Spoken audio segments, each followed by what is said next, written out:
Pessoal, vamos fazer aqui um comentário sobre o informativo do Tribunal Superior Eleitoral. Então, vamos aqui estudar um pouco essa questão.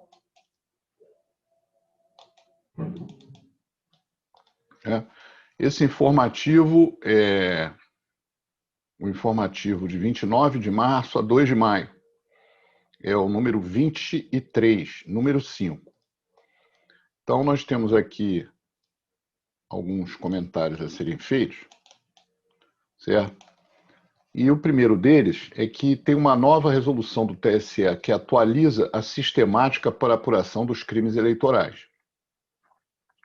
Então, o TSE revogou a resolução 23396 e, com isso, ele permite a instauração do inquérito de ofício para apurar os crimes eleitorais.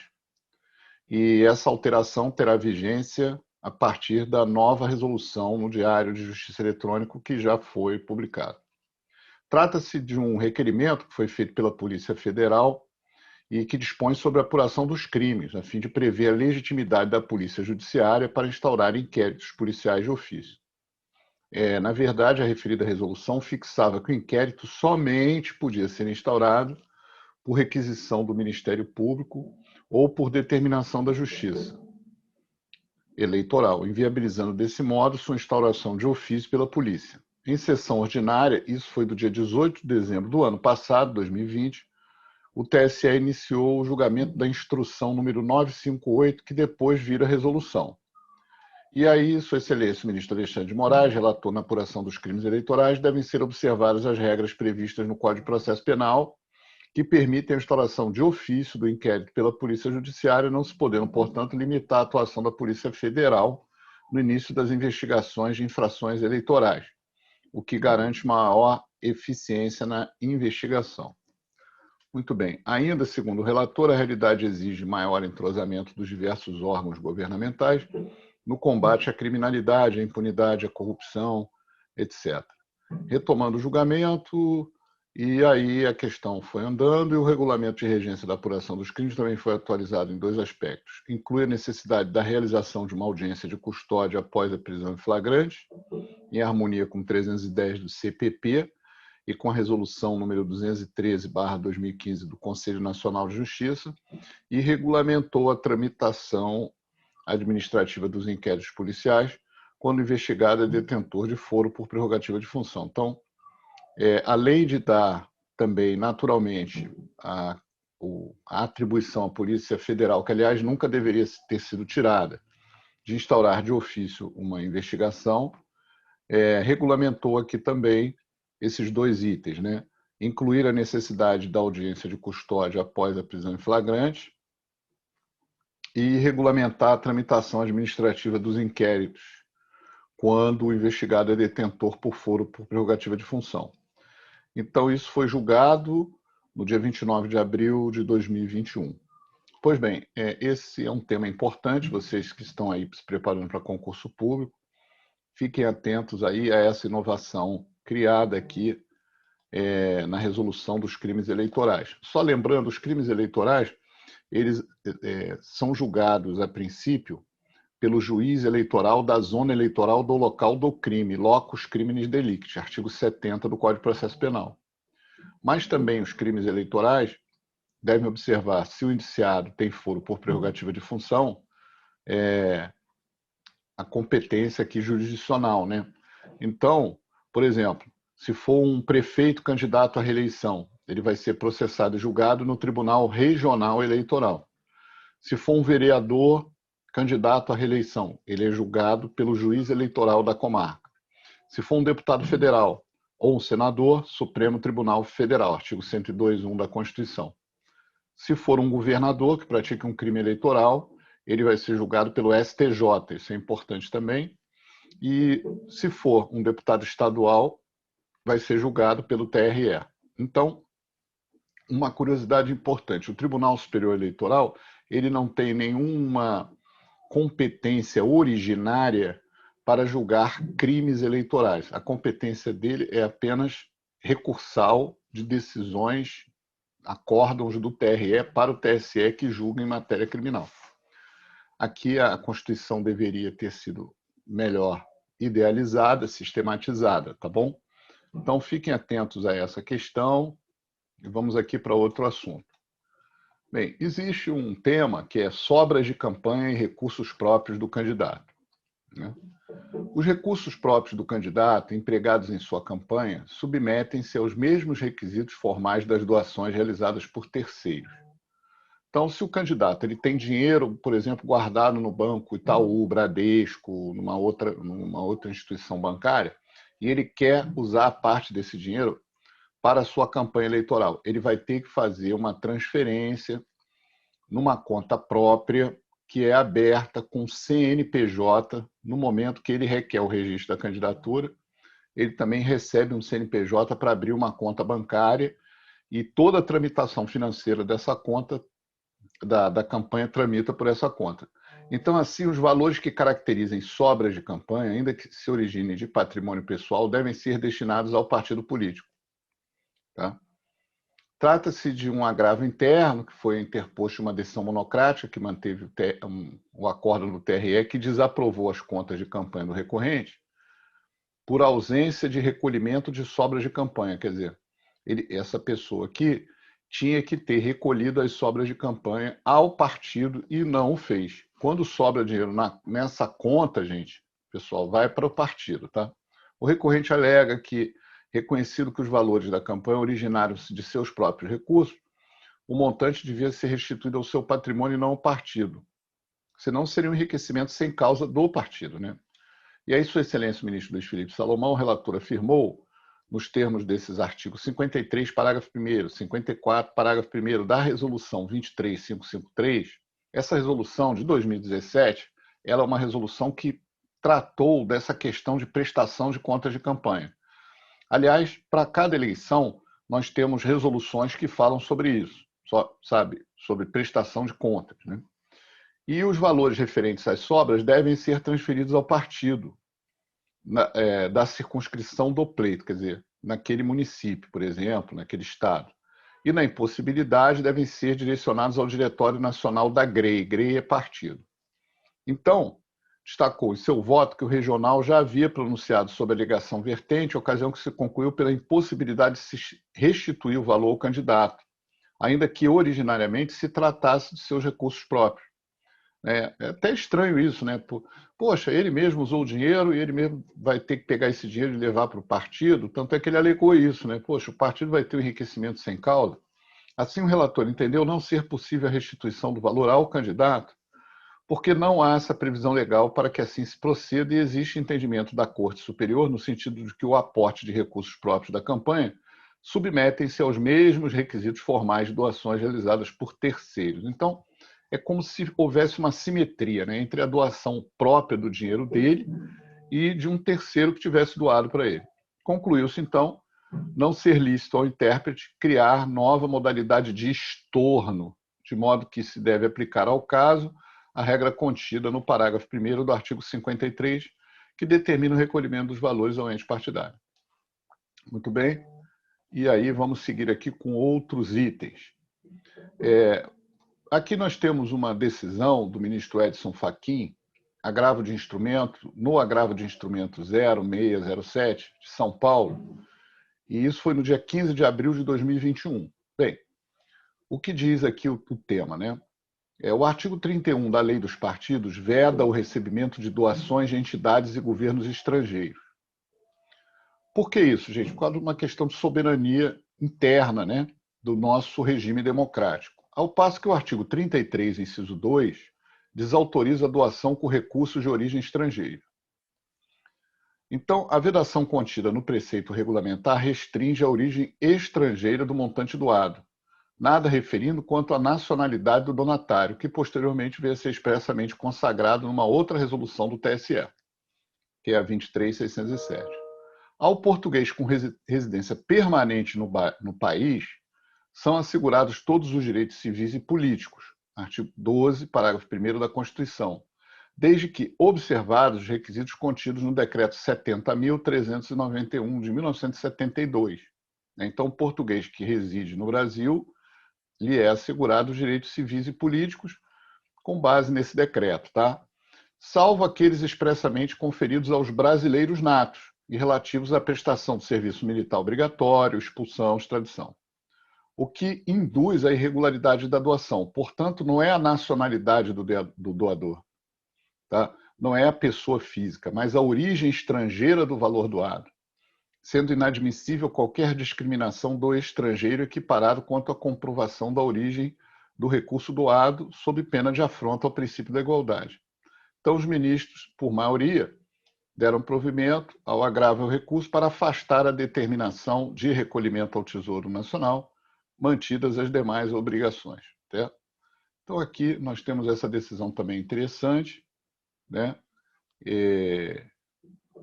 Que você tem a utilização de recursos de fonte vedada e entendeu-se que não ocorreu isso, né? Porque os portugueses com residência no Brasil têm o princípio da isonomia, origem nacional do recurso doado. Tá? Então, se atendeu a esse agravo. Bem, temos aqui um outro agravo regimental no recurso especial do Maranhão, que relatou Sua Excelência o ministro Luiz Felipe Salomão. E nesse agravo, o que aconteceu? Recurso especial, eleições de 2020, vereador, registro de candidatura, inelegibilidade. Lembrando que a inelegibilidade é uma restrição à capacidade eleitoral passiva, o ius honorum. A capacidade eleitoral ativa, que é o ius sufrágio, permanece, porque os direitos políticos têm essa bifurcação, capacidade ativa, votar, capacidade passiva, ser eleito. A inelegibilidade atinge a capacidade eleitoral passiva. Rejeição de contas, artigo 1, inciso 1, a linha G, isso é importante, que é do Tribunal de Contas. Presidente da comissão de licitação, gestor, ordenador de despesas, inexistência de cargo ou função responsável por recurso, negativa de provimento. Na decisão monocrática, manteve-se deferido o registro da candidatura do agravado eleito vereador de Tufilândia, Maranhão, nas eleições de 2020, pela não incidência da linha G. Essa linha G é aquela inelegibilidade dos administradores, né, de recursos públicos. Bem, e que envolve muito a questão da licitação. Consoante o artigo 1º, inciso 1G, são inelegíveis os que tiverem suas contas relativas ao exercício de cargos ou funções públicas rejeitadas por irregularidade insanável que configure ato doloso de improbidade e por decisão irrecorrível do órgão competente, salvo se esta houver sido suspensa ou anulada pelo judiciário para as eleições que se realizarem nos 8 anos seguintes. Então, gente, olha aqui. Aqui, só relembrando a vocês os estudos de vocês, pessoal, que é o seguinte. Aqui são inelegíveis quem tem contas relativas ao exercício de cargos ou funções públicas rejeitadas por irregularidade insanável. Então, se eu sou diretor de um hospital e quando eu fui prestar contas, né, de um hospital público, e eu tive as minhas contas rejeitadas, né, tem que estar caracterizado que isso foi rejeitado por um ato doloso de improbidade, tem que ter uma decisão irrecorrível do órgão competente, no caso aqui seria o Tribunal de Contas, nós temos o Tribunal de Contas dos Estados e o Tribunal de Contas da União, e temos 2 tribunais de contas no Brasil, que é de São Paulo e Rio de Janeiro, que são tribunais de contas municipais, né? Agora, se a pessoa conseguiu suspender ou anular essa decisão no Poder Judiciário, suspende-se aqui a questão da inelegibilidade. Mas, caso contrário, essa decisão do Tribunal de Contas vai ter um efeito eleitoral, que é a inelegibilidade por 8 anos contados aqui da decisão do Tribunal de Contas. Então, a inelegibilidade da linha G não alcança agentes públicos que não sejam responsáveis pela escrituração contábil dos recursos do erário, isto é, que não atuem como gestor ou ordenador de despesas. Então, para que incida a responsabilidade, o TSE firmou bem aqui nesse acordo que a pessoa tem que ser um gestor, tem que ser um ordenador de despesas, né? Então, nesse caso aqui, o TRE do Maranhão, o candidato, enquanto ele era presidente da Comissão Permanente de Licitação, ele foi condenado por irregularidades em procedimento licitatório no exercício desse cargo, mas não ficou caracterizado na hipótese que ele era gestor de recursos ou ordenador de despesas. Tá? E isso aqui envolveu um outro julgado também, na época o relator ministro Napoleão Nunes Maia, e foi assim que o TSE decidiu. Então, o que a gente extrai disso aqui, gente, pessoal? Tem que ter a função de gestor ordenador de despesas para incidir essa inelegibilidade, tá bom? Vamos em frente.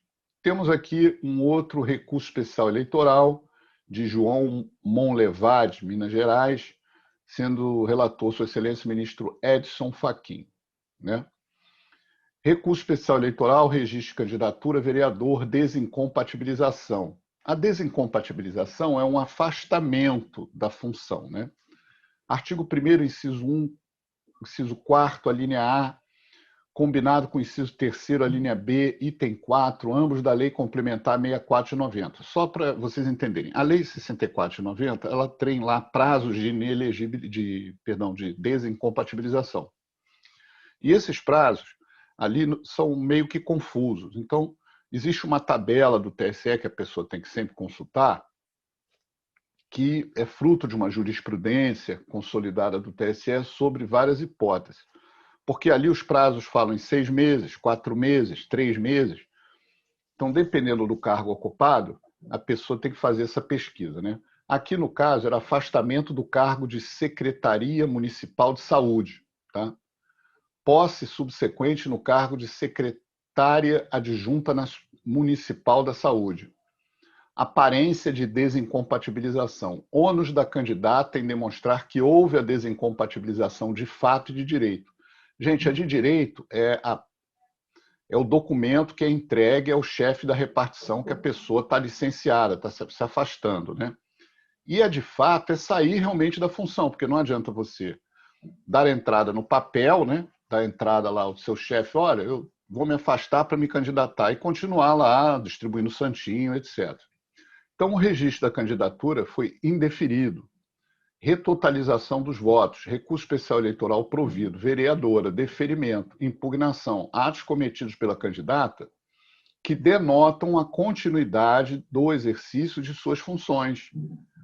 Então, correspondentes ao cargo de secretária municipal. Então, na verdade, aqui, pelo que a gente compreende, né, é que ela continuou fazendo a função de secretária, quer dizer, ela se afastou no papel, mas não na realidade, né? Matéria que não foi enfrentada pelo Tribunal ACO, ausência de pré-questionamento. Súmula 72 do TSE, inexistência de desincompatibilização de fato, não comprovação, dissídio jurisprudencial não demonstrado, súmula 28 do TSE, manutenção do deferimento do registro. Bem, a jurisprudência deste tribunal, a miúde, analisa hipóteses concretas nas quais há desincompatibilização formal de cargos e funções públicas, em relação a todos os vínculos jurídicos com a administração pública. Mas há permanência na prática dos atos e tarefas das quais o candidato deveria se afastar. Trata-se de hipótese de ausência de desincompatibilização de fato. Então, não esqueçam isso, vocês, pessoal, no concurso público. Tem que ter a desincompatibilização de fato e de direito. O fenômeno da desincompatibilização de fato tem como premissa o afastamento do candidato de suas funções regulares e, portanto, atribui ao impugnante o severo ônus probatório de demonstrar a faceta exclusivamente formal da desincompatibilização, quer dizer, a faceta comprovar por testemunhas, fotografias, outros documentos, prova documental, etc., que a pessoa continuou.